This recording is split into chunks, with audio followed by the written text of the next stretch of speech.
it's time to start asking some important questions, I think, Ben. It's time to I think so too. Start evaluating some things. So what are we doing with our lives? What is this show all about? Oh, are those not the questions? That wasn't what I had in mind. I was going to ask you, how do we know that we're not in a dream right now? Like, what do you mean? What if this is like a dream episode of the Security Hazard show where it's all taking place inside my mind? Could be your mind. Mm-hmm. I don't, I think that's within your capabilities. Right. And I don't know, some technology has gotten in to our heads and can make a podcast out of our dreams. People don't even need to be awake to make podcasts anymore.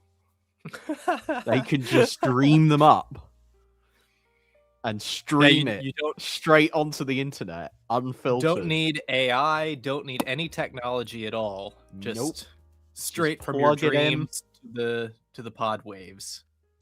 So yeah, these are really deep thoughts you're having. The real question there is, which one of us is it right now? Who's asleep and who's in the other person's mind?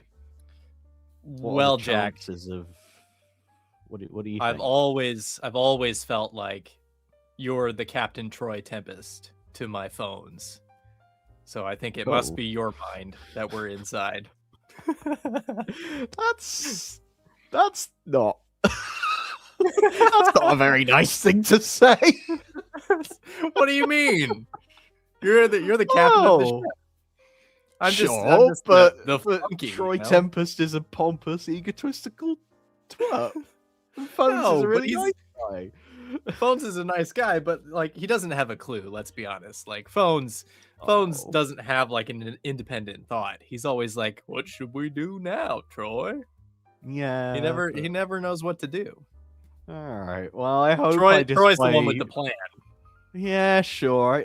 I hope I display some of the better qualities of Troy Tempest's personalities as opposed to some of the major flaws that we are going to be exploring today. Welcome everyone to the Security Hazard Show.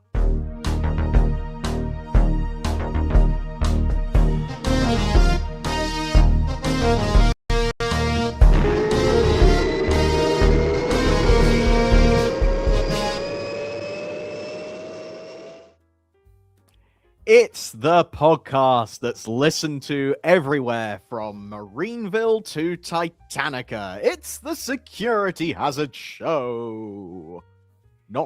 And listen up, all you swinging hepcats, because your host is the swinginest, baby. He's right on the button, man. It's Jack Knoll of Security Hazard Like. Wow, I like this version of Ben. Hepcat Ben. Hepcat Ben. Yeah, I like it. I love it. Well, some say that he's an undercover aquamphibian. That's it. I mean, that's really all I've got. I needed to get the truth out there. It's Ben Wolf. I don't know that it's Hi, I'm Ben Wolf Page. I don't think it's undercover at all. I think it's well documented that I am, in fact, an aquamphibian. You have been an aquamphibian on stage in front of hundreds and hundreds and hundreds of people. So, yeah. Such a strange moment in my life. We're all very strange. Strange, but wonderful. Absolutely. The whole thing was delightful. It really was. What are we doing on this beautiful Wednesday night? What are we doing? Well, here's the thing. We wanted to talk about some Stingray because it's been a little while since we did any Stingray, and we love some Stingray. And Stingray's just the best. Come on. It's up there. And we thought, well, which episode do we want to talk about? And we're like, oh, we could do that one episode. And we're like, do we want to do one episode? No, let's do 2 episodes. It was like, well, hang on, we could do 3 episodes of Stingray on one podcast. Can you imagine?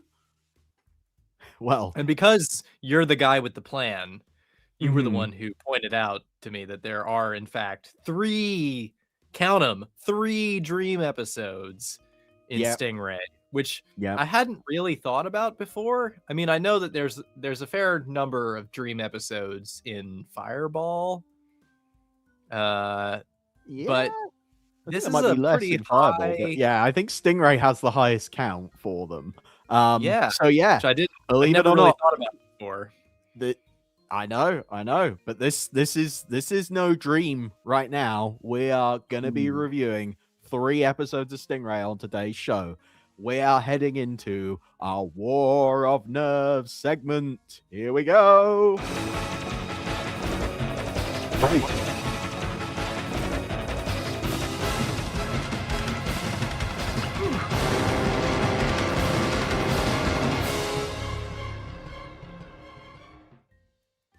So as you were saying, like, it's Anderson shows have quite a few dream episodes in them. Episodes which take place in the minds of some of the protagonists.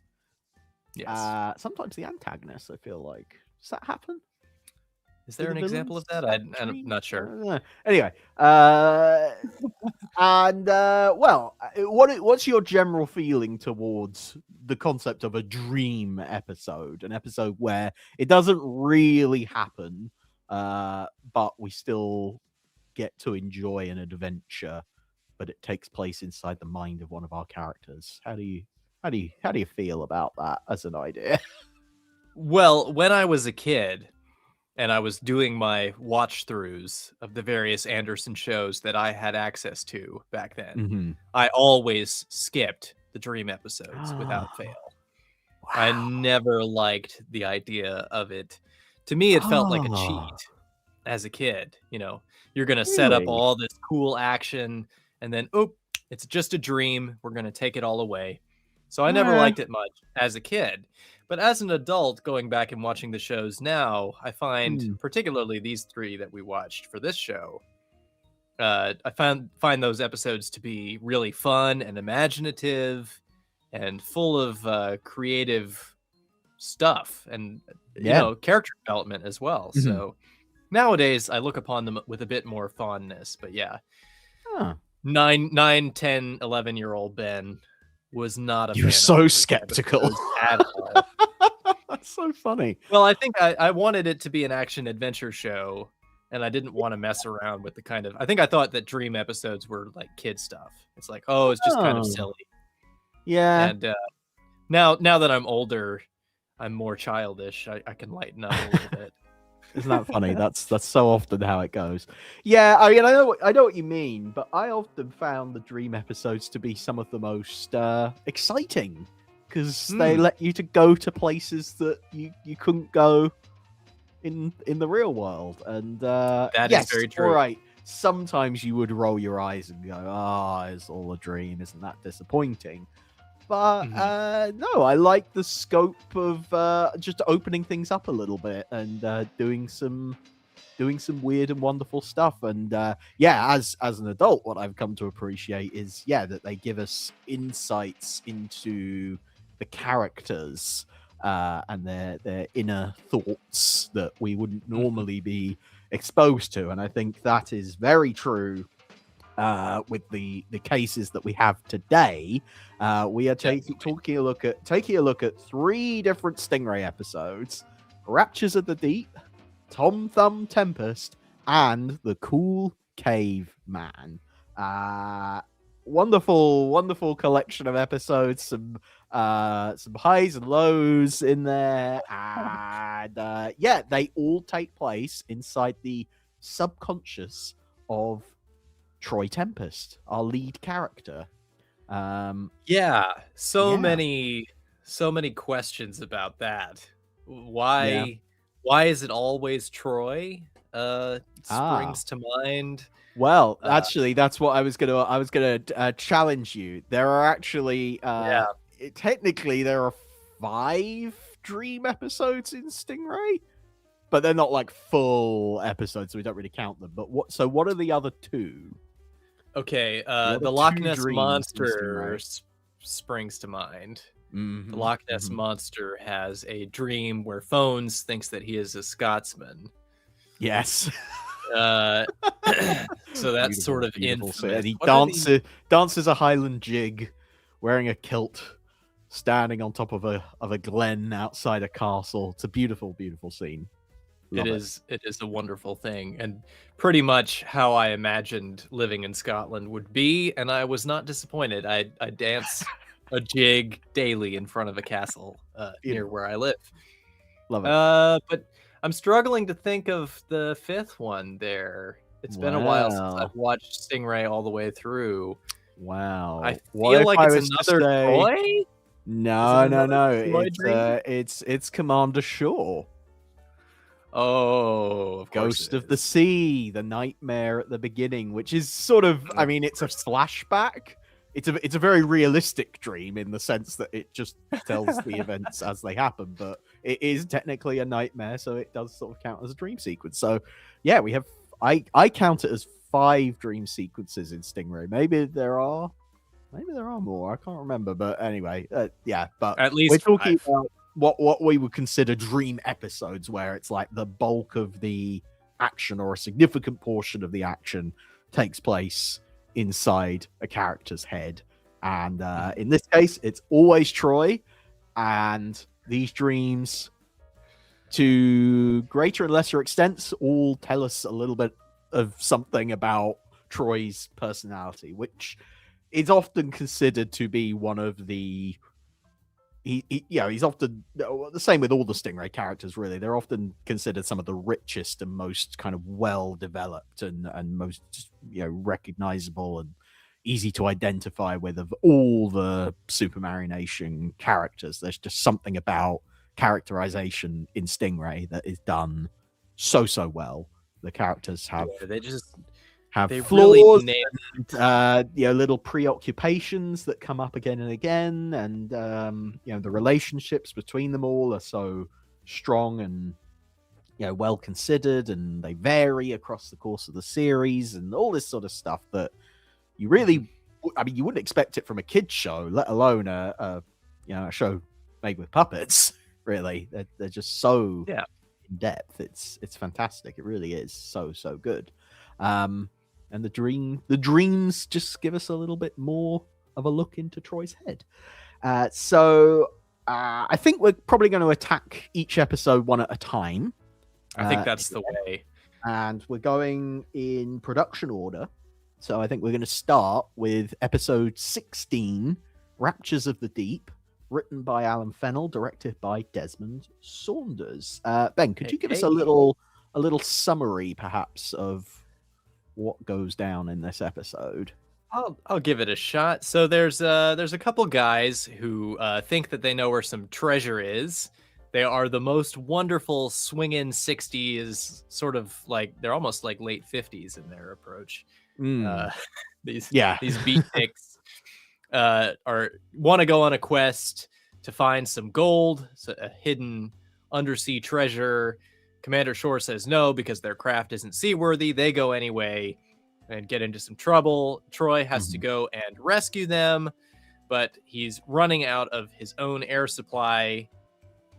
He manages to rescue them, but then spots some treasure, falls down a hole, runs out of air, and has a spectacular vision of a palatial future where he's the richest man in the world. He finds the treasure, builds a palatial structure for himself, has Phones and Atlanta and Marina as his servants, but it does not all go well for him. Should I spoil the whole thing? Since I think I think we'll probably get there for sure. Yeah, okay. But that's roughly what happens. Lots to unpack with this episode because a lot of stuff happens in that dream sequence, which is just very, very enlightening. But I I do like just the setup. I like that for the first half, it is just a regular episode, and it's a fun little sequence in itself. Stingray just going out on a rescue mission to help out these two colorful characters, Frank and Joe, the pair of ocean-going beatniks. They're very memorable. Ray Barrett and David Graham having a lot of fun with the dialogue with those two. Oh my goodness. I love when one of my favorite like Thunderbirds tropes is when they rescue like a really wacky character, someone like the Duchess of Royston, or who's the monorail guy, Grafton. Oh, or Grafton, like, yeah. All of those kinds of like larger than life goofy characters are just like, yes, that is what I want. And yeah, I would have loved it if Frank and Joe had turned up in Thunderbirds and had to get themselves rescued again. I imagine they go up in like a hot air balloon that's like patched together out of like canvas or something. They're like, well, we tried to conquer the sea and that didn't work. We've heard about like, a forest of gems that's up in the clouds, man. We're like going upsville, if you know what I mean. It looks like we've sprung a leak air-wise. Whoa, Daddy-o, we are falling here. Like the ground is like heading up like fast, you know, Dad. Give us the job, Big Finish, please. We're begging you. The Big Finish. What more do we have to do? The Big Finish Frank and Joe miniseries. I can't wait. Of course. Sign me up. Yes. So there's that whole aspect of it, which is just great fun to start with anyway. But then you've got the supercar cockpit in there as well, which is nice to see being reused. Itself as a design for a submarine is, I mean, that's the wonderful thing about it, is it's supposed to look a bit, you know, uncertain. You're meant to look at it and go, is that really going to dive down to the depths of the ocean? And of course, it doesn't succeed. I love the shot of it when the hull is starting to creak and bend and flex. Oh, and you can tell it's just made out of paper or something, and it's just someone behind the panel just moving it about. I think that looks I thought that was so watching that on DVD before we had the lovely HD scan of it that came out on Blu-ray later. It really, I really thought that was clever. As a child watching that, I was like, oh yeah, look what they've done. So that was quite cool. So that's all great, that stuff. It all sets up nicely and sort of sets up this mystery of the so-called forest of gems that Commander Shaw is dead set against. Commander Daddy-o is so against the idea of a forest of gems being beneath the ocean, doesn't believe a word of it. Troy is a little bit more open-minded and actually accuses the commander of being behind the times, which is just, makes me. It's a weird thing for him to say in a way, because why would hunting for treasure be behind the times? I don't know. Also, the young people are behind the times in the fact that they've got like an outdated, broken down submarine. That's very true. The line confuses me a little bit, but it's I don't know whether there's maybe funny. something implied about them being beatniks and part of that 60s subculture, and maybe I don't know, maybe maybe the forest of gems is more of a metaphor, perhaps. I think I see what you mean. That they're going and seeking, perhaps. I don't know. That's all. That's all very much there in the subtext, though. I wouldn't necessarily take that too seriously. It just goes to show how much chemistry there was between the voice cast. They're really having a great time, even when the lines don't quite make sense like that. They still land really well, because they do. Don Mason and Ray Barrett just have this great chemistry as Troy and Shore, respectively. Yeah, it's lovely. It really is good. So Troy's going into it a little bit kind of open-minded, which is interesting. Consider a previous Stingray episode we talked about, Treasure Down Below. Troy was dead set against the idea of finding treasure under the ocean. He was like, no way. No way. He was the one who needed to move with the times, and I guess he moved. Yeah, so yeah, I guess that maybe you could look at that as a piece of character development. You could also look at it as an inconsistency, perhaps. But no, he's kind of up for the idea of finding a forest of gems, and indeed, he looks on the ocean floor and finds something shiny, and is like, "Ooh, something shiny! I'll have that." But unfortunately, he falls down a hole underwater. Now, falling down a hole underwater. I remember when I did my episode review I did all of Stingray on the Security Hazard blog, and I remember looking up, is it possible to fall down a hole underwater? And I think basically what it comes down to is you could. You'd need like the currents to be in the right place, and apparently I'm actually just rereading my own blog now. Apparently there is an area on the east coast of Egypt called the Blue Hole of Dahab, where divers frequently lose their lives because of nitrogen narcosis caused by the sudden increase in pressure, which causes them to panic, and suddenly they just, so it's more that I think people suddenly will be diving and find themselves at a much lower depth than they expect to be, and therefore experience a sort of oxygen starvation, which can cause hallucinations. So it may not happen exactly. It may not happen exactly as we see it on screen, but there's a basis for it in the real world, I suppose. You can get growing up near the mountains in Virginia. There are a lot of like swimming holes and things that are off of rivers, and you can get an eddy or a current that can force you underwater if you get stuck in it. Yeah. So that was always something that I was warned to be aware of growing up, not to swim into an area that you might get stuck in that. Yeah. So there's some you end up like Troy Tempest having a dream at the bottom of the water. At the bottom of the ocean, what kind of a current would be pushing down so far that he would be sucked down into it? I don't know. I'm not quite sure. It's definitely of course, what you could argue is that the hallucination may have already started. He may have already started running out of oxygen before he fell down the hole, and that's, maybe that's what happened. So there you go. This is something I wanted to bring up.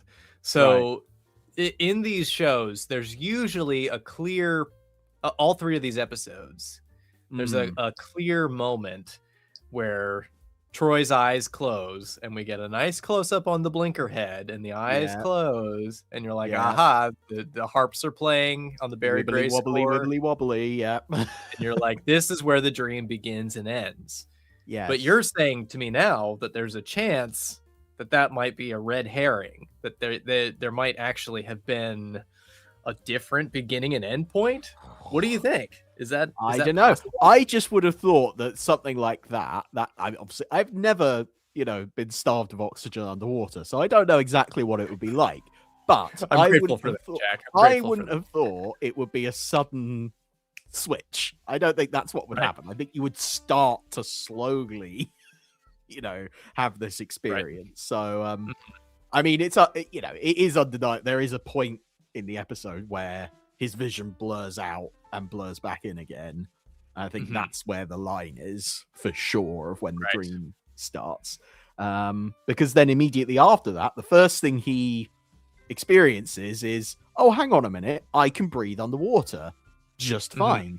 I don't need this oxygen mask. I'm above all of this. And immediately we're like getting an insight into Troy's ego, frankly. That's his very first instinct to be fantasy is, I'm above needing to breathe underwater. I'll be just fine. Which other characters might approach that as, oh, that's pretty neat. How nice. But Troy very much takes this as this is a special ability that I have because I'm brilliant. Right. And I don't know if I read it that way. I saw it as more of like this is just really neat. Look at this. I don't have to breathe. Who needs air? Yeah. So I didn't see fair it as enough. like a, but you know, that, I mean, that makes sense because that's the very first thing he thinks of is Yeah. Well, and then he goes swimming into this forest of gems, and he's doing backstroke, for goodness sake. Like, he's really showing off. he is. Yeah. Yeah, his He is. fantasy is definitely all about him. It is all Yes. about him in this episode. Yes. So, yes, he finds the gem forest. He's delighted to discover it really exists. And his first thought is, right, well, I've discovered all these riches for myself. This is all mine now. I'm the richest man in the world. Yep. I mean, I suppose we've all had that dream, have we Sure. not? Sure. I mean, the Um, specific dream of finding a gem of a forest of gems under the sea, maybe Yes. not, but the Yeah. dream of being, you know, wealthy beyond our wildest imaginings, sure. Yeah. What do we think of the forest itself? I think it looks all right. I don't think it looks yeah, it's quite as definitely not the spectacular as. worst. Yeah. It's not the worst attempt at conveying the impression of great wealth in Super Marionation. Sometimes the gems can look a little bit costume jewelry, and there's some actually like really cool and shiny stuff to look at. There's some nice like silver ferns and silver plants that are down there, and the gems themselves don't look too bad.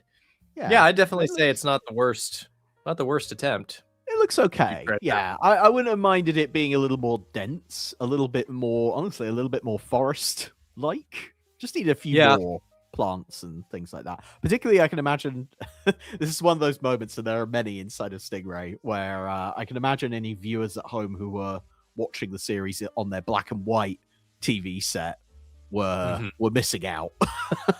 Definitely. It's definitely one of those moments that's like, you need to buy a color television, you peasants. Ouch. Yeah, color TVs were really expensive then. Wait, I don't know if you could even get them in the UK at that time, but anyway, definitely interesting. So then we fade to black for a commercial break, and when we fade back in, everything's changed. Some time has passed. We don't know how much time exactly, but some stuff has happened.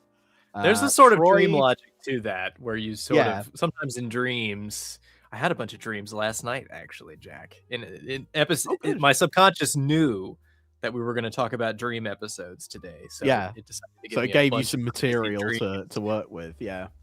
And I dreamed I was on a plane, right? And then a few minutes later, I was just at my destination. And it's like, what happened to all the flying? It's just but I didn't think about that till after I woke up. So your brain just sort of like amazing dream logic. It's like just go straight from one thing to the next. Yeah. That was Ben's Dream Time. Tune in next week for more. Thank you for joining us for the Ben's Dream Time podcast. Join us and share your dreams at bensdreamtime@gmail.com.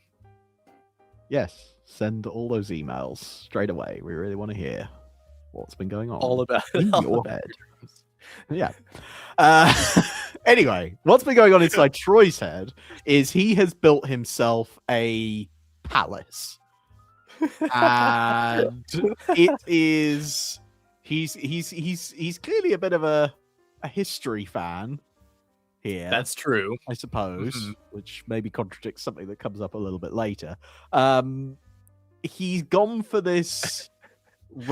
Now, this is where my history sort of starts to stumble. Is it sort of ancient Roman or ancient Greek style of architecture with all the grand pillars and everything? It's a beautiful looking building. And then in the interior is also bedecked with marble and statues and treasure just lying around the place, bowls of fruit. Troy is stretched out on a chaise longue, wearing this magnificent gold concoction. It is a spectacular setup. I imagine, Mhm. Jack, that this is how Elon Musk spends his days. People like Elon Musk, Bezos, they're Evil. stretched out eating Mm, eating yeah, grapes. No, yeah, it's maybe. it does blow my mind how much money they were prepared to blow on this episode. Just I in terms know. of little things like when jumping ahead slightly, when phones goes to let someone in, there's like Yeah, a huge control panel that's like all in the same Greco-Roman style, and it has like yeah, sparkly stuff yeah, all over it. I was like, man, they constructed that probably out of whatever they had lying around, yeah, uh, yeah, yeah. just for this one sequence I in know. this one It's episode. so glittery. It's just really lavish. Like it's the costumes for me that really sell it. They are beautifully made costumes. Really wonderful Um, costumes. really good to see. And so Troy's down there. He's the king of his own little world. And surrounding him, he has the two women of his life, Atlanta and Marina, sitting on opposite sides, but still, keeping close by. And well, it brings up the sort of age-old debate of who was he more interested in, really. Yeah. Do you have Nice. any And then of course, thoughts on that? do I have any thoughts on that? Well, I think it actually does play out interestingly a little bit when the song starts. Oh yes, there's a song that's going to start. But I also want to mention the fact that poor Phones. I mean, it's unclear whether sort of Marina and Atlanta are sort of there because they want to be, but Phones is like working for Troy. Right. He's the one who has to let people in and out of the palace and all this sort of stuff. Like, he's not there as your mate. He's there to work. Right. And, feel quite bad for Phones. I love that in Troy's mind, he can't escape Phone's assistance, even in his dreams. He cannot imagine a universe where Phones is not there to help him with whatever he's doing. Yeah. It's pretty hysterical. But not in a oh, he's my best mate kind of thing. No, not at all. No, like very much. I need Phones to work the levers. Yeah, so there's that. So that's again, it gives us a bit of an insight into Troy. In today's world, Phones would be the one like switching from HDMI 1 to HDMI 2 for Troy. Troy would be like, I can't figure out how to work this TV, Phones. Would you just come over here and fix it? And he'd be like, sure, Troy. Sure, you just hit input and switch from HDMI 1 to HDMI 2. Wasn't that easy? Yeah, sure. All right. Get me another brewski, would you? Peel me another grape. Yeah, goodness me. But interrupting the sort of fantasy, sort of in Troy's mind, Commander Shaw arrives in Stingray to come and tell Troy, give up this life. It's making you soft. Right. I love as a it's great. Commander Shaw considers it Troy's duty to stay with the World Aquanaut Security Patrol, but Troy refuses because he has everything he needs in his palace, and that gives us sort of, if you flip it on its head, it gives us an insight into Troy's mind in the sense that he considers it. He therefore, if that's how it plays out in his dream, he does consider it his duty to be a part of the World Aquanaut Security Patrol, and that there's nothing that would really replace that in his life, I think. But of course, as it plays out in the dream, we just watch him be a bit obnoxious and nasty about it. Yeah. So how exactly does his obnoxiousness and nastiness manifest itself next, Jack? Just to say that there's a certain way that Don Mason delivers the dialogue, which is so pompous. He puts on a certain tone of voice which makes him sound just a cut above everyone else. And it's particularly present because Phones has a little conversation with Commander Shaw where he's like, well, I think Troy should go back to Marineville with you. And Troy just declares, traitor! It's just like suddenly we're in the Shakespearean tragedy, which, you know, I love also that costumes he's and like, everything. they're having this conversation in front of him. Yeah. And Troy is like, I can still hear you. Yeah. Because also in Troy's mind, again, this kind of brings up a certain preoccupation that maybe Troy has about everyone talking about him behind his back and trying to supersede him, which I feel like does come up in many other episodes of Stingray as well. He's just a little bit, he lacks a certain amount of self-confidence, maybe, which is just, very, very interesting. So, yes, so that happens all the way through this, pretty much like Marina, well, obviously Marina's silent, but Atlanta doesn't have very much to say either. Which is quite telling, perhaps, of the way that Troy's mind works. Maybe, yes. So, possibly they don't have, the women folk don't have much to say in Troy's dream. It's certainly in terms of like agency, they're just sort of along for the ride. Yes, but then the dream does transition into the fact that the one thing that Troy doesn't have in this little fantasy of his is Marina being able to speak. Isn't it? Isn't it sad? Isn't it sad that Marina can't talk? Isn't it sad that Troy's subconscious at this point cannot quite stretch to that? As an idea. Well, I think it's interesting. It's interesting, the sort of like ongoing joke about Marina that's in very poor taste. It's like, oh, a woman who can't talk, the perfect woman, ha ha ha. Yeah. But that doesn't seem to be Troy's mentality here, where he wishes she could talk. Yeah, you know, he doesn't want her to just be a silent but beautiful creature that he can just admire. He sort of yearns for a deeper connection with her, which I think is, that's sort of, it's fun and easy to sort of pick at the scabs of Troy's flaws. Yeah.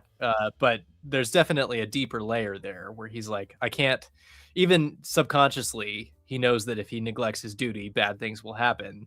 And even subconsciously, he's not really, even though he is effectively, he can't quite reduce Marina to, her basest level. He still thinks of her as an individual and wants to get to know her in some twisted Troy Tempest kind of sense. He still wants to be friends. yeah, exactly. It's lovely. And that's why he ends up bursting into song. Right. And is this like, does Troy secretly hope to be, Johnny Swoonara? Does he hope to have you mean Duke Dexter? Duke Dexter. Does he wish for a pop music career? Does he hope to release his own singles? I'd never thought of it that way, that maybe that was one of Troy's ambitions. I don't think so, because it feels like any time the limelight is thrown on him in the end, he doesn't really appreciate it. So I don't know if he does harbor that kind of desire. But it takes advantage of the fact that Aquamarina, the song, perfectly encapsulates exactly what you've just been describing, of that feeling of Troy wanting to form a deeper connection with Marina. But it's interesting because it's never, the exact nature of the relationship he's seeking is never clearly defined in the song. They skirt around it. They don't talk about really whether he wants a romantic entanglement or just, a deeper kind of friendship with her, which I think is very clever, particularly because as the show goes on, it very much becomes apparent that Marina is just getting sidelined and it's Atlanta that's the main romantic interest for Troy. Yeah. So it means that song can continue to be used in the end credits of the show, even when Marina isn't really as much of a focus later on, which is a shame. that's the way that ends up going. But yeah, I think this is a great context to kind of use that song. I love the harp kind of accompaniment that's added for this version of the song. I think that plays out really nicely. Yeah, I mean, yes, obviously it's very egotistical of Troy to be standing in the middle of his palace singing a ballad and having everyone listening, having having Atlanta leaning on her hand and just looking at him adoringly while he's singing about another woman. All this stuff is just like, yep, that's so Troy. That's just it's an exaggerated version of Troy, obviously, but it's still just it fits him so well. It's weird because watching it, I've always thought of it as kind of filler because it's like, well, we don't quite have enough time to fill out the story, so we'll just chuck in this bit with the song, which is so that the song gets played out twice because it's over the end credits as well.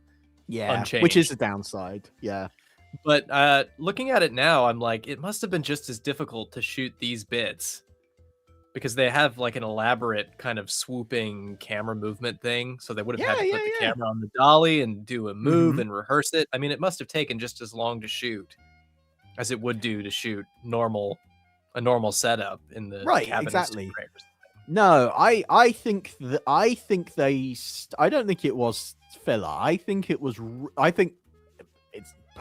potentially maybe the whole thing was written around the fact that they wanted to put Aquamarina in the show itself, because it's such a lovely set piece. I think it works so well. It really does. It really is nice. Stingray the musical coming soon. Yeah, very much so. And what it ends up resulting in is, turns out Marina can speak by sort of thought transference, and we get to hear Marina's voice, or at least Troy's imagining of Marina's voice for the first time, played by Sylvia Anderson, who does not get many roles in Stingray. Not at all, no. So yeah, this is kind I have of nice. to say, I can sometimes be critical of some of Sylvia Anderson's voices, but I really do miss her when she's not in the shows. She's sort of an essential ingredient of what makes it all work. So when she's in Stingray always is weird in the sense that she's not in it very much. So it's great. It's great when she comes in and you're like, oh man, I've really missed hearing Sylvia do the voices. So it's great. Yeah. It's a nice little treat. I suspect the reason why Marina talks without moving her lips is because she doesn't have a solenoid in her head, because obviously most of the time she wouldn't need one. I think, I mean, maybe I'm being... That's a great insult. Maybe I'm overthinking it. A great insult from one puppet to another. You don't have a solenoid in your head, do you? Yes, fair enough. But I think that's a clever way of kind of getting around it, the idea that Marina can communicate, but only it makes that connection even more, it gives Troy even more of what he wants, which is a very deeply personal connection with Marina. So the fact that only he can hear her speak is so, again, just on brand. Like, he's the only one special enough to be able to hear her thoughts. I think that, again, speaks to who Troy is. But he's not aware of any of this. Is sort of the key to the Steve Zodiac, Troy Tempest characters. They don't have a self-awareness about their egotism. They're just like, this is the way that all the world should be. It should all revolve around me, and that's just as it should be. It's quite natural. Yeah. I just want to call out in the chat. Thank you, everyone who's been chatting along with us live. Joycey845 says we could have had a musical compilation movie with this episode, Titan Goes Pop, and Tune of Danger, and you could have called it Songs of the Deep. I like that. That is a great idea. That would be a very fun we need to make that happen now. movie. That's a great idea. Idea. But yes, before we can do that though, disaster strikes in Troy's little dream world, because the Aquamphibians arrive and they start attacking the palace and completely destroying it. And Troy essentially says they're trying to take it all away from me. He considers it a personal attack on him that the Aquavivians have come to blow up his palace. Right. Again, just very on brand, I feel like. This time around, watching this, I thought about the story of Jerry Anderson and his kind of rags to riches story. Not trying to get too out of control here, because I know we've got 2 more episodes to talk about. Yes. Jerry, of course, was someone who thought a lot about material things because he grew up very, very poor and not having even some of the basic things. Yes. So, a lot of the like luxury symbols in his life, like his Rolls Royce, were very symbolic to him of success and overcoming a lot of obstacles. Yeah. And I wonder if some of that worked its way, some of that mentality was shared by other people in the studio. So having just built up this with the sale of AP Films recently to Lou Grade, having just sort of come into a lot of wealth, particularly around the time of Stingray.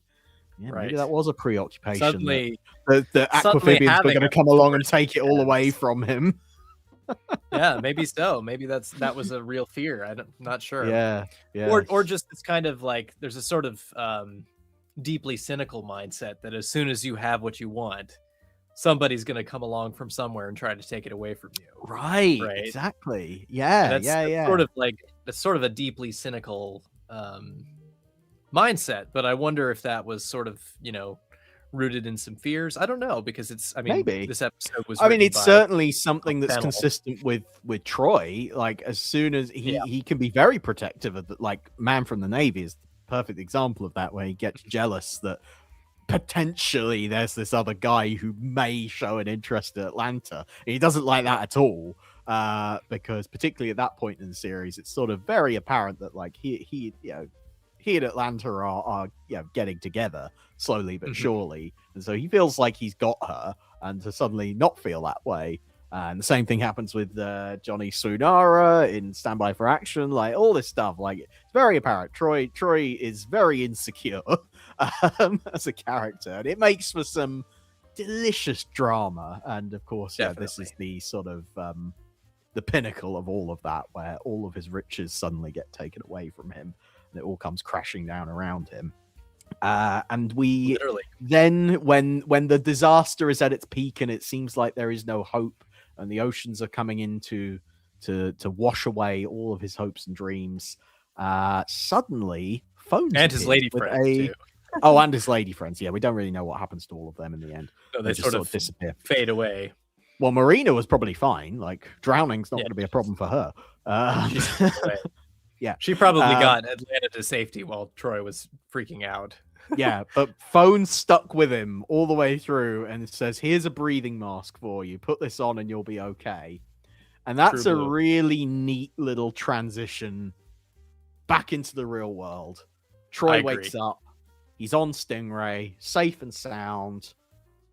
The palace never existed, and he even admits when he's describing the dream to Troy, to Phones and Marina, oh no, I'm not sad about my palace being taken away from me, because I was real mean down there. So he acknowledges that he went a bit too far. Yeah, I think that's for the kids at home who might be worried or upset that Troy was behaving in that way. It might be sort of a little bit of a lesson, sort of an educational. Yeah, I think so. Yeah. But also, like, don't worry, Troy's okay. He's still a swell guy, even though he was a monster below the deep. Yes. Exactly. And the Forest of Gems, well, turns out it didn't exist. It was just some seashells that happened to look quite nice. So I love that final fade out on the seashells as well. That's a nice sort of dreamy moment that he's looking at the seashells and wondering what might have been. Yeah. Also, I maybe someone in the chat knows this. If you do, please let us know. I wonder who was the lucky person who got to put on the suit and go through the tool belt and play Troy in the live action inserts. Yeah, all those live action inserts. Yeah, yeah. It's never always clear exactly who No, does it's not that. not It sort of often not varies a documented. bit. Yeah, yeah. So yeah, there we go. That was Raptures of the Deep. Lovely, lovely episode. But we do need to move on. We'll come back to it at the end. Because our second Dream episode is Tom Thumb Tempest, written by Alan Fennell, directed by Alan Patillo. Ben, what happens in Tom Thumb Tempest? Well, the Stingray crew are on standby, and they're being held in standby for a long time. It's getting awfully warm, and Troy Tempest dozes off. Yeah. Whilst thinking about the fish tank. The fish tank that's in the standby lounge. Yes. And as he drifts off to sleep, he wakes up to the sound of drums. He has to launch. Stingray launches, and they find themselves in a fish tank. In a fish tank, Jack. How could that have happened? How could that have happened? Yeah. And what Tom Thumb Tempest does so well is what you were talking about earlier with dream narrative and dream logic, where it will just kind of leap from one thing to another. And there's like sort of a narrative there, but you can't quite follow it. Like the way that they end up in the fish tank, and then when they leave Stingray, suddenly they've gotten bigger and become puppet sized. Right. Because it turns out this fish tank is in the dining room. We assume it's his dining room anyway. It's the dining room of X20. Right, yeah. Titan Which isn't is like, having... Well, I was going to say Titan is having a dinner party with all of Marineville's underwater foes from previous episodes. And it's this dinner intriguing party is getting underway. on a lot of levels. Yeah. Because you have the sort of idea of a bigger of a Stingray narrative, of a canon, because you have all these different characters. You know, most of the time they get caught and they never show up again, with the exception of Titan and X20 and one or two others. But this seems to suggest, oh no, they're nobody ever forgets, because Gatus is never mentioned again that I remember. No, and that's Gatus from Hostages of the Deep. Interesting thing about this one, when it was first broadcast, Tom Thumb Tempest was broadcast before Hostages of the Deep. Wow. Which means nobody would have had a clue who they were talking about when the episode was first shown. Bit of an oversight there. But yeah, that's weird. But obviously the main selling feature of this whole episode is, yes, it's a dream sequence, but it's also an episode where the characters have been shrunk down to be 1/3 life size, which just so happens to be the size of a Stingray puppet. And they get to run around on this full-sized live-action set. And it's an interesting one, because it's a theme that actually pops up a couple of times in Super Mario Nation. There's kind of a bit of a trilogy going on. It starts with the episode Supercar called Calling Charlie Queen, where there's a mysterious scientific drug that manages to shrink the Supercar team down. And then the Fireball XL5 episode, The Triads, where they kind of inverse it, because it turns out the XL5 crew have gone to visit a planet where everything is 3 times bigger than they are. So they haven't been shrunk, but everything else is bigger. And then you have this, which all takes place in a dream. So clearly an interesting preoccupation of Super Mario Nation is, miniature people. We can do that because we've got these puppets that look like people. Yes. And of course, that ends up being taken to its ultimate extreme in things like the Secret Service and the Investigator, shrinking people down. It's a common theme, but I have to say, Tom Thumb Tempest probably does it the best out of all of them. There are so many. Yeah, I think so, because they just find so many fun little things to do with it, like the struggle to turn on the TV, to try and dial a phone number. And then I love the little detail of when they do phone up Marineville and hear Commander Shaw's voice, Troy's like, oh, that's deafening me. Like the idea that bigger people would have louder voices and stuff like that. It's all really, really Right. nicely thought out. It's really smart. Yeah. And then like little like phones encountering the cigars and saying, oh, that's what I call king size. And even down to the simple image of Marina holding an apple that's the size of her head is lovely. So yeah, there's all these little things that happen and all these little adventures they go on because of, there are so many, stories in film and TV and books and everything about what would happen if you were shrunk. And they all try and do things like this, but obviously Super Mario Nation is so well positioned to visualize that. It's sort of it's lovely to see. A breaking of the fourth wall in a way, isn't it? Maybe, yeah. This idea of like, oh, we're gonna build a real like full scale set, and then put our puppets on it. It's really interesting. It also this episode exposes the fact that the scale concept of the Super Mario Nation puppets is a bit wibbly wobbly. Like they have their own rules. Yeah, well, the fact that they start really tiny inside the fish tank and then get bigger as the episode goes on, and then when they need to get back in Stingray, don't cover it at all. They just happen to get smaller. But again, that's all kind of covered in the fact that it's a dream. So that sort of stuff does happen when you're dreaming. You do just leap from one circumstance to another. So I think that's very clever in the way that like the dreamlike feel to it. Things like the matches are the size of, your hand. Oh, I see what you mean. You think about that and you're like, well, that wouldn't really be so. But the dream aspect of it. I mean, that comes down to part of just accepting the fact that the puppets, the Stingray puppets in particular, the proportions of them are just all kind of weird. Yeah. So yeah, little things like that do happen. But yeah, I love it. I mean, narrative I think it's really interesting to add. It adds a lot to me thinking about it in terms of a production. Yeah.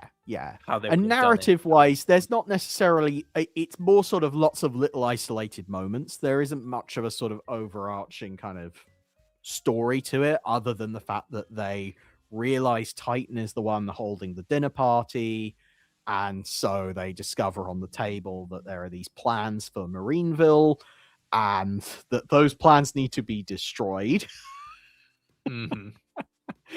And ultimately coming up with the ingenious plan of setting the whole room on fire.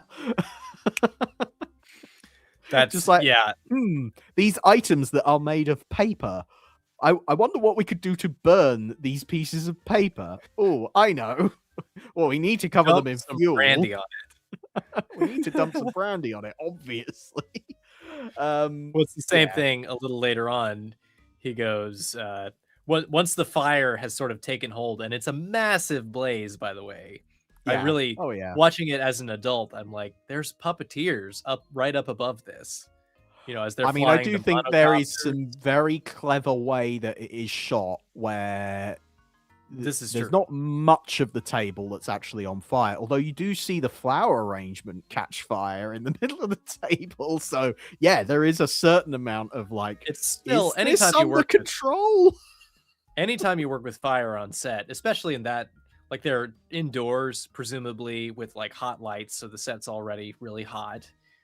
You have the puppeteers up on the bridge, and of course heat rises, smoke rises, so they're up there, even if they're not directly in the line of fire, which they apparently weren't. It still must have been an unpleasant task to be puppeteering during a fire, especially because the scale of it. Because it's a human-sized set, so the fire must have been one of the few times where the fire that needs to look big because we've got to set fire to a whole room. It must have been pretty significant. And keeping those puppets safe during all of that when they're on the end of these long wires must have been just concerning. Yeah. I'm surprised we don't hear more stories of puppets catching fire. I assume Reg Hill or someone like that was being very safe about the whole thing, and probably had the whole thing under control, but just pushing it as far as they possibly could to make it look dangerous. I think it's really, really well achieved. My understanding is that Reg Hill's the reason that we don't hear more stories about accidents from that studio. So. Which is good. It's good. Hats off to Reg for being safety man. I was going to say something about the later on, after the blaze sort of takes hold, Troy has another one of his genius ideas. He gets back into Stingray somehow. Yeah. And that's another dream moment where it's like Stingray's gotten small, but now somehow we're back inside it. And he says, let's fire Sting missiles and the water of the fish tank will put out the blaze. Yeah. Like the whole room is on fire, and you think like dumping a fish tank's worth of water is gonna. Well, I wonder whether, because the concern was that the fish tank was boiling, like the water in the tank was boiling. So maybe the logic there was like, well, we just need to put out the water in the immediate area to stop the water from boiling. Maybe that's the thinking. Can you imagine that, Bo, being in a submarine where the water around you is boiling? That is nightmarish for sure. What do we think that this episode tells us about Troy? Good question. I think this idea that your enemies are like plotting against you is a significant one. I think the notion, and they pay a lot of, there's a lot of sort of foreshadowing in the dialogue where Troy keeps being like, why does the commander go out of his way to make me feel small? These sort of things that are like, stop being the big man, Tempest. You know, all sorts of setup for the fact that Troy might be afraid to be perceived as small, might be afraid to not be taken seriously. There's a definite psychological factor there at play. I think it maybe there is definitely that is the overarching thing. It probably doesn't tell us as much about Troy as something like Raptures of the Deep, which seems to explore all these little faults in his personality, but THUMB TEMPEST definitely covers that main one of worrying about feeling small, or not again, sort of people talking about him behind his back and like making plans behind his back that he's not involved in, not having control over his own destiny, I suppose. Would be something about Troy. But I think overall, really what you're supposed to take away from THUMB TEMPEST is the spectacle of being shrunk down. Which, by the way, there's there's a whole series. Someone we need to talk about on this show eventually is Irwin Allen. I know. Irwin Allen did a whole series called Land of the Giants. I think it ran for 2 or possibly 3 seasons. Yeah. It would be really interesting to watch a few episodes of that and compare it to this. And see what his small world looked like compared to the small worlds of Jerry Anderson. Yeah. There's lots of comparisons to draw there. I've been meaning to even with Irwin Allen, but we've never gotten around to it. So yes, all right, we'll make a note of that. That will be a future episode of the podcast for sure. Lovely stuff. Anything else to say about THUMB TEMPEST? Not really. I do like it. I love seeing X20 and the Aquamphibian in their my goodness, I love suits. that. The little detail about you probably going to say it there, the fish knife and the transgression of serving fish on a celebratory occasion. Any little insight like that into the way that underwater culture operates is so delicious. Just little and I think that people can make in those situations. It's just delightful. I love it. It's so well pitched. It's played really, really well, and the the characterization of X20 as sort of the like bossy, fussy maitre d is a great idea. Yeah. But it's even played really well. right down to the name of the Aquamphibian's given a name. Jeeves C. Do you get the pun in there? Jeeves C. Yeah, very clever. But yeah, no, the idea of an aquamphibian dressed up as a butler and having his fins on his back sticking out of the uniform. They're having so much fun with this episode. They're having so much fun. That's just the overall sense of Stingray is like AP Films having an absolute blast making this show and putting in those tiny little funny details, which are great for the audience and probably were a lot of fun when they were working on it as well. So yeah, absolutely. Yeah, well, that was THUMB Tempest.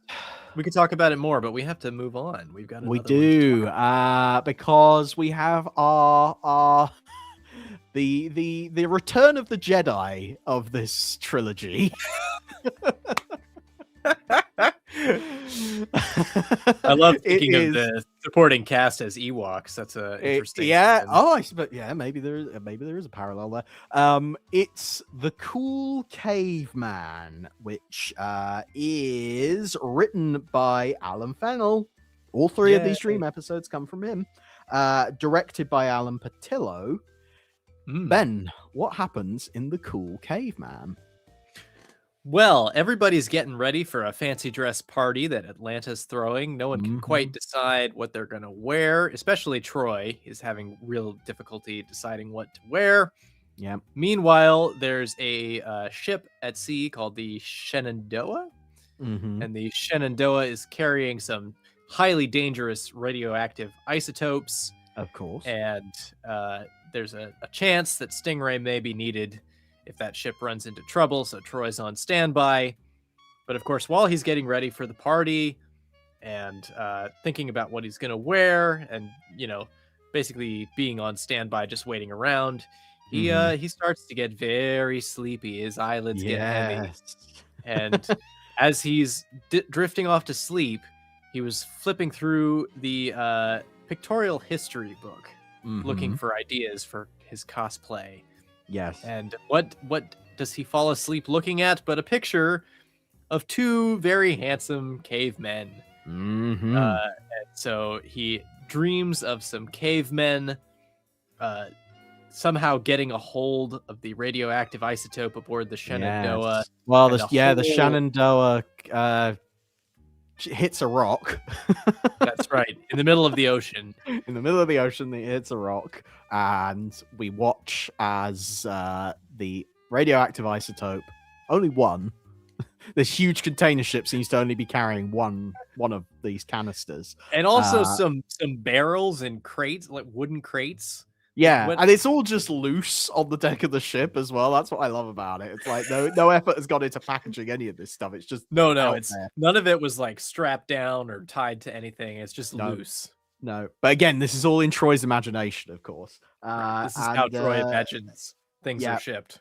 Yeah, I guess so. You can tell he's never done a hard day's work in his life because he's never thought, oh, how are container ships packaged? Well, I don't know. The servants do that.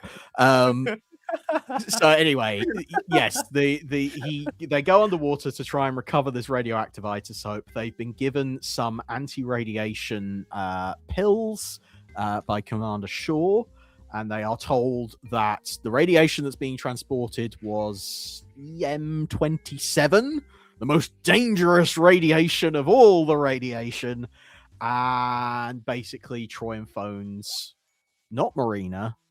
Marina at this point in the series was often being left out of things, but Troy and Phones need to go down and recover the isotope, which they find, but they find it at exactly the same moment as these underwater cavemen. And then the rest of the episode essentially turns into Troy and Phones trying to convince these cavemen to give up the isotope. One of the elderly cavemen falls sick from radiation poisoning. Troy and Phones try and convince him that to take some of the pills to make him better, but they have a time limit of 3 spears to give up, Sort of, or to wait 4 spears, but it's 3 and a bit spears. Yeah, it's for them. So yeah. So they're waiting for this guy to suddenly recover from his radiation poisoning. And they're having spears thrown at them. Apparently, that's how cave people tell time, is by chucking spears around. And ultimately, what ends up happening? Well, it's a bit weird. What ends up happening at the end of the dream? Troy says, "Okay, Phones, let's make a run for it." And you think, "Oh, okay, that Troy and Phones are going to make an escape. They're gonna get away." But then the spear just gets thrown at them. Yeah, Troy says, "We'll make a break for it when I say the word," and then he just never says the word. He never says the word and just goes, He gets "Oh!" speared. And it is a lovely groan. Yeah. Well, it's ambiguous because it's the same. It sounds like the same groan as the elderly caveman is making. Ah, you're right. Like, well, what exactly happens there? We don't know. Obviously, they're not going to show our beloved hero getting speared. That would be way too gory. But anyway, Troy starts to wake up at that point and discovers it was all a dream. I mean, in Stand By for Action, they show him getting shot in the chest and falling down a flight of stairs. So, but that was all make believe, though. That didn't. Well, I suppose this was. Well, this is all make believe too. I don't know. Yeah. I think they could have given us a bit more gore. I'm disappointed they didn't go full Captain Scarlet. It's Troy running around that cave with a spear sticking out of his chest. Very Team America scenario. Phones, I need you to pull it out, but do it gently. Hold still, Troy. 1, 2. Horrible. No, I'm personally glad that we didn't see that. But here's the thing about this whole dream episode and what kind of sets it apart from the other two. It's not very fantastical, is it? Well, I don't know what it was about this time. I guess there was a lot more kind of interest in early man. There's a lot of cavemen in like the 60s and the 70s. Like, you think about like 1 million years BC, which Hammer made with Ray Harryhausen around this time with Raquel Welch. You think about episodes of Space 1999, The Full Circle, where they all become cave people. Or like the very first episode of Doctor Who, where they go back and meet cavemen. There's just a lot of cavemen stuff running around. I feel like that's sort of died out as a trope a little bit because we know that cavemen don't really look like modern day people. I think that's it. I think we're a little wiser now to what that era of history or prehistory looked like. But also, I think there's an element where people have finally realized, oh, you can't really do much with a bunch of characters who just grunt all day long. Like, it's very difficult to relate to those kinds of characters. So other than to sort of immediately set them up as the villains and not make them especially complex. And indeed, that is what happens here. There's sort of there's a risk of making the cave people look stupid. Which I suppose they are in a sense because they don't know as much as we do, but like, it doesn't come off very well. So you say that. I watched this one with my partner Emily, who's sort of interested in the language, and she pointed out that the way the cave people speak, they have pretty much perfect sentences except for the fact that they don't understand verbs. Oh, so, right. It's like, it's amazing how they like speak perfect English except for that one thing. So it's sort of a weird presentation. And of course, but again, it's all a dream, so you have to take that into account. But the thing is, I mean, it's saying that I don't think this had to be a dream episode. is kind of what it comes down to. I think Right. perfectly probable, given what we see in the rest of the series, I think it's perfectly probable for Troy and Phones to meet a race of underwater people who are, all right, maybe not cave people, but adjacent to, recognizable people as like. what we would consider cave people. Right. And otherwise, yeah, not that unrealistic. I mean, it's unlikely, but it's unrealistic for the Shenandoah to have crashed in that way. But you could have come up with something. Given the way that radiation is kind of considered, that's another preoccupation of this era of storytelling for obvious reasons. Which I understand. I understand that a bit more because you're sort of in the post atom bomb age. Exactly. That was sort of the major thing on everyone's mind. So that makes sense to me. The caveman thing, I understand as well. Yeah, but yeah, so the radiation thing is interesting because you're in a period of time where everyone's worried about atom bombs and radiation poisoning and stuff like that, but nobody actually understands, or the average person, and certainly the average writer of Stingray, doesn't understand how it actually works. What are you saying? There's no such isotope as EMJ whatever? I did the research on this. I actually did do the research for this when I was writing the blog, and basically, so EM27 doesn't exist. In fact, the idea of that as a chemical compound doesn't make any sense. So you would never write it that way. Yes, there is such a thing as anti-radiation drugs. Potassium iodide apparently being sort of main thing. You get the Mars factory on the Slough Trading Estate. Exactly. Now the question is, could radiation kill you in a matter of moments? That is theoretically yes. But you would need an incredibly high you would need to basically be licking a nuclear fuel cell in order to die of radiation that quickly. But the idea of just standing close to it and suddenly feeling unwell, probably not. So there's not isotopes that are more radioactive than others. I mean, there probably are. That's the limit of my research, really. But it's more the point that it wouldn't take hold that quickly. Sure. But as we see, but then again, it's a dream, Jack. It's a dream. Well, it's a dream, but also I feel like across the Jerry Anderson canon, that approach of radiation will kill you instantly is just, it's kind of part of the world building of it. It's just a thing. Yeah. So with all that being said, yes, it's a stretch of the imagination, but I don't think it's any more of a stretch of the imagination than your average Stingray episode. They're all doing little things like that where it's like scientific kind of adjacent. It's like not quite real, but it's almost there.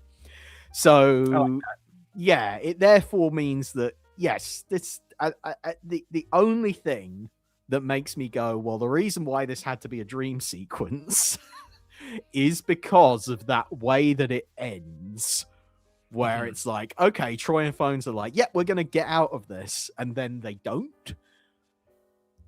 A cynical person might think that maybe this wasn't written as a dream episode to start with, and then the writer realized, I don't actually know how I'm going to get Troy and Phones out of this one. How shall I get them out of it?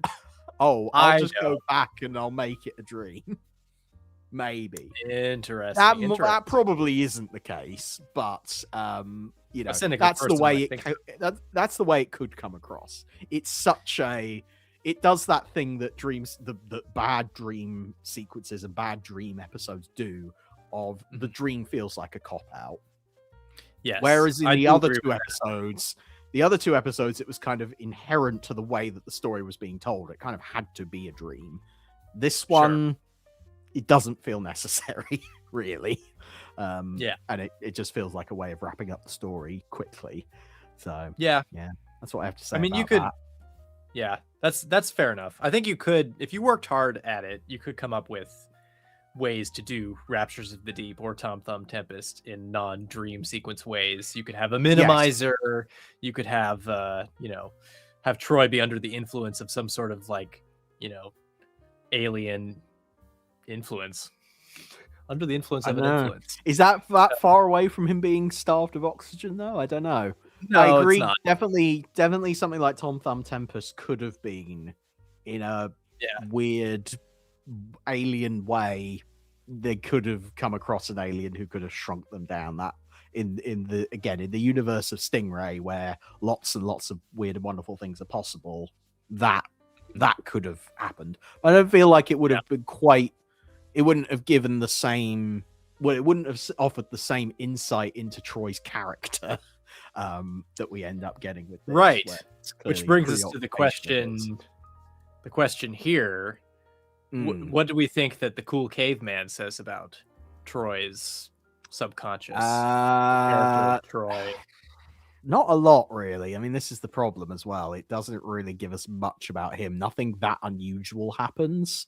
So I guess maybe a sort of hero complex where but I mean, that's not unsurprising. It's Troy Tempest, for goodness sake. Yeah, and even that is the fact that he comes in and has to be the one to educate the cave people. And he's like, I will save you. We have special drugs that will save you.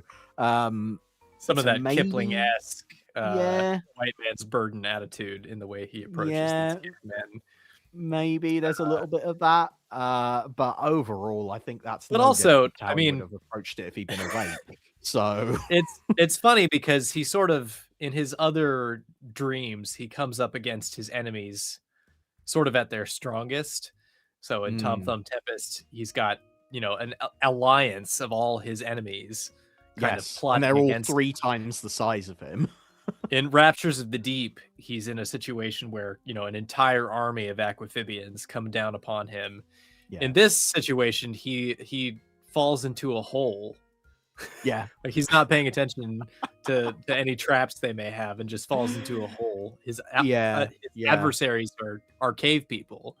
Yeah. So maybe that's a fear of him being incompetent in some way. Maybe he's starting to recognize on a subconscious level his own shortcomings. I'm not maybe. sure. I'm not sure what. I mean, look, ultimately what it's supposed to do is make him go, hey, cave people are interesting. I should dress up as a caveman. That's it. I mean, that's it, isn't it? That's all it is. And of course, when he wakes up, he does dress as a caveman. He goes along to the party. He's like, I've got something original. Don't you like this costume, Atlanta? It's so original. And he walks into the party, and everyone is wearing a Phones costume. is wearing it. Shaw is wearing it. Fisher is wearing it. For goodness sake. For goodness sake. And that's sort of maybe that's part of the other problem with this episode is that all the stuff around the dream is also fairly unexciting. You just go through this constant thing of what's Troy wearing to the party, and here's what everyone else is wearing to the party. It's just not very high stakes. It's very pedestrian. Yeah. Which is perhaps a little kind of insight into obviously this one comes towards the end of the series. Maybe the ideas aren't quite so fresh at this point in the writer's room. Just putting that out there. I think that could be true. I do think there's a sort of, because of the incredible speed at which these shows were produced. Yeah. People forget how fast this stuff all came together. Exactly. It's an incredible amount to do 39 episodes in the space of a year. Or even 2 years. It's just a ridiculous pace. So I think I can imagine that they were sort of feeling very weary of the Stingray crew by the time they got to the end. Well, they were probably, very much looking ahead to Thunderbirds. I think even at the end of Stingray, I think they were aware of what they were moving on to next. So there's a lot of interviews where a lot of was starting to be sown. Yeah. Many different people have said Thunderbirds was on the horizon, and they felt like they were onto a winner there. Yeah, exactly. Just to finish off, I'll talk about the cool caveman. I want to read Yoshimi11235 in the chat has says, at the end of this episode, Troy attends the fancy dress party in a caveman costume, similar to lots of other people there. How does this happen? Did they all have the same dream? That's an interesting suggestion. Mm. I suggested to Emily when we were watching it earlier that it was just a coincidence. Yeah, they just I mean, so it is. happened. It's just. I almost think that. I almost think that the joke that Commander Shaw makes at the end, "Come and join the club," I feel like that was the start of the script being written, and everything else was worked backwards from there because it's such a good little joke at the end. It's like proto Barwickian, this script. It feels more like something Tony Barwick would write. If Alan Fennell wrote a Tony Barwick episode, it would be like this. Yeah, that's a good point. But I don't know, but there is something. I've never to thought that. of that. Maybe it was a sort of shared dream. Yeah. But why would that be? I mean, what sparked all the men of Marineville to dream about cavemen on the same 24-hour period? No idea. Yeah, exactly. Fascinating. Intriguing. Very strange. Question. Very, very strange.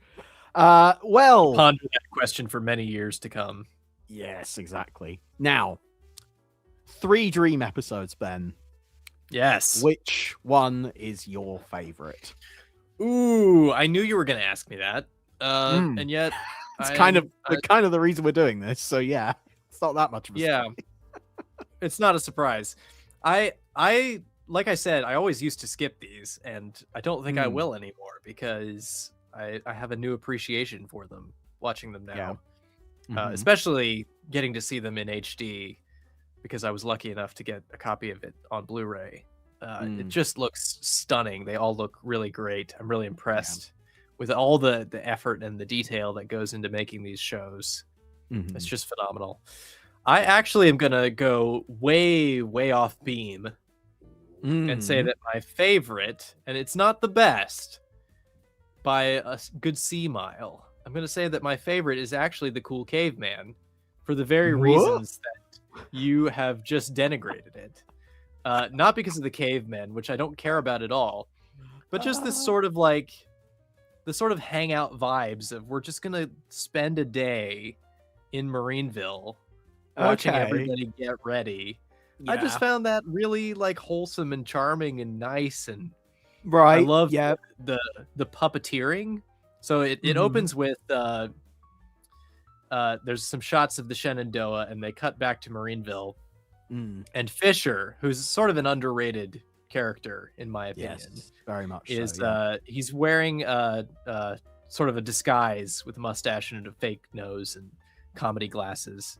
And he's wearing this comedy thing, and there's a brilliant puppeteering moment where Commander Shore notices for the first time that Fisher's wearing this disguise, and he just like jumps, which is really hard to do with these puppets. They're really not it's not super easy to get a subtle performance out of them. It tends to go over the top, and just it's just so charming, and there's some like Commander Zero type banter in there, and it's I don't know, I just slice of life is kind of what it is. It's nice. It's the thing that I like. That's interesting from that point of view.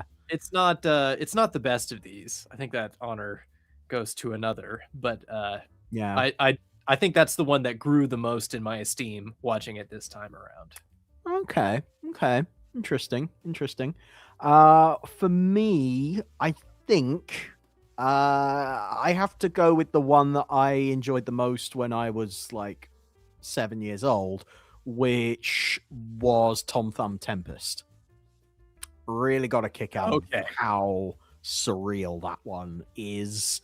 It's got a little bit of X20 in there, which I adore X20, and I like the way he's used in this. I like the way that Troy thinks of him. Just so many striking visuals and an interesting kind of take on the shrinking people down thing. I like the dream logic of it, where you do just jump from one size to another and how the events escalate. Obviously, the Raging Inferno is a spectacular sequence. It looks really good. I mean, I do like Raptures of the Deep a lot. and for what it tells us about the characters and everything else. Thumb Tempest just caught my imagination more as a kid, and it's the one that's kind of stuck with me. Nice. But yeah, the cool caveman. I mean, I appreciate what you're saying, but no, doesn't do it for me, I'm afraid. Fair enough. How about we find out what our viewers and listeners thought? Because we put the question out on social media as to which of these 3 episodes was the favorite, and wow, did we get a lot of responses. We're actually gonna have to split the responses between the 2 of us to read them all. We're gonna read as many of these as we can. Yes, so there are a lot. Yeah, so Ben, how shall about I go ahead? You start. Yes, our good friend of the show. I'm gonna try and keep track of actually the score to see which one comes out on top. Oh, yeah. Okay, yeah. By all means, yeah. Are you ready? I'm ready.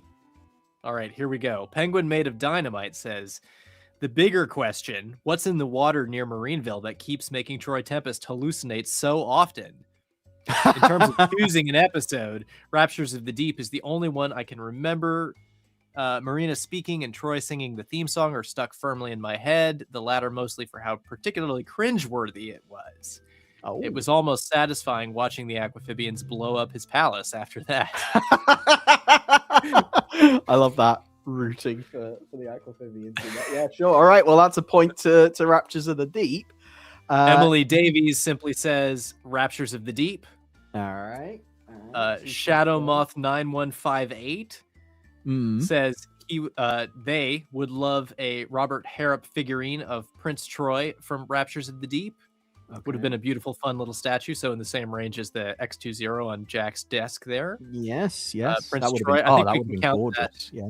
Yeah, it's a great costume. All the costumes in this show, even in Cool Caveman, Phones has a nice suit of armor, which I think is an really ingenious piece of costuming. So I think that's a point for Raptures of the Deep there. Right. Joy Say 845. Out of the first 2, Thumb Tempest wins by dint of not having Troy sing Aquamarina. All right. The Cool Caveman could and should have been a real episode, as you say, Jack. Yeah. They could even keep the comedic payoff at the end.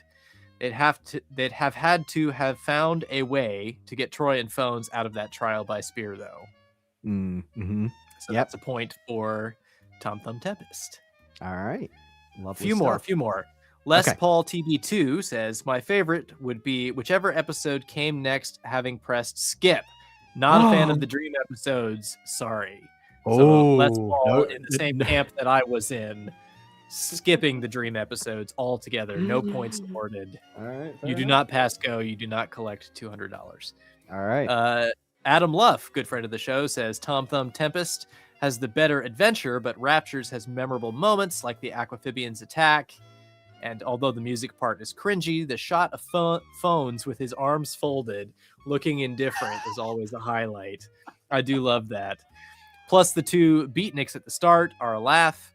Cool Caveman should have been a Phones dream. Just for the sake of variety. Okay, I mean, the plot would easily have been the same. I think that's an interesting idea. I would have loved to see Phones. Yes. Right. So whose point do we award that to? I don't know. I think he's sort of seen the positive in all of them. Yeah. Fair enough. All right. Well, we'll say that's a point to each of them then, shall we? All right. Coco 9728 says Thumb Tempest because the vast size difference between the characters in the scene and props is cool. In a way of viewing ordinary household items in such a unique way.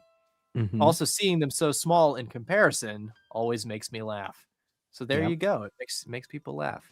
Two more, and then I'll hand it back to you, Jack. Okay. Sorry, there's just so many. So many. Thank you all. Thank you all so much. Goed Zooge 9063 says Thumb Tempest because small. And that is the popular internet spelling of small. Oh, I see. Very good. Emily Stewart says, I like Raptures of the Deep. Just the Okay. quintessential Troy episode, his ego taken to maximum proportions, where he's an emperor and everyone else is his servant. Yeah. Though I think everyone forgets that at the end, when he wakes up, he straight up says he didn't like seeing himself like that. It's a very Mhm. important point. Yeah. In a show with more continuity, you could possibly have that episode as the one that marks a little turn in Troy's character, where he's not quite so pig-headed. Mm, It's a great. you could. It depends on when you watch The Man from the Navy, I feel like. Well, I think she's suggesting that would be in a show with more continuity. Oh, I see. So If that had been taken into account, I see. Yeah. Right. Fair enough. Yeah, lovely stuff. Right. Okay, I've got a few more comments here. Mark Perkins says, Thumb Tempest gave me nightmares. I also remember at the time being so puzzled by the story. I couldn't think how they were going to get out of that room. I must admit, I felt a bit let down when it all turned out to be a dream. Looking at it today, I love how we can see the puppets out in the open and reacting with props from the real world. It's still one of my favorites to rewatch. Yep. Point to Thumb Tempest. Alex Jefford says Raptures of the Deep without a doubt. It's a really good dive into the less positive parts of Troy's character he doesn't usually display, mainly his easily inflated ego. And for good measure, it's a genuinely funny and good-looking episode. So, Raptures of the Deep there. Nick James Storm says, Thumb Tempest was my best one, since the idea of Troy's dream about being shrunk is quite unique at this point in APF's shows, and it gave the team a bit of practice for when they did the Secret Service. I found this episode to be one of the funniest ever. And then he goes on to talk about a potential spoiler from Thunderbirds I'll Go, which I'm not going to give away for you, Ben, since I know you haven't seen it. Thank you. Yes. There you go. But Troy's impatience and Commander Shaw thinking he is just joking around when Troy rings him up, and that the Aquamphibian, GC, getting tongue lashing from X20, all great highlights. I do wonder how competent Titan considers the Aquamphibians compared to him. I do also wonder what the voice cast must have thought when they were given the script for this episode as well. The other two aren't bad, but this one hit all the right notes and wins hands down over the other two. So that's a resounding point for Thumb I Tempest. wonder if anyone working on this had an inkling that they'd do an entire series around shrinking at some point. If that was on their minds at all, or if that was not even a glimmer yet at that time. Maybe.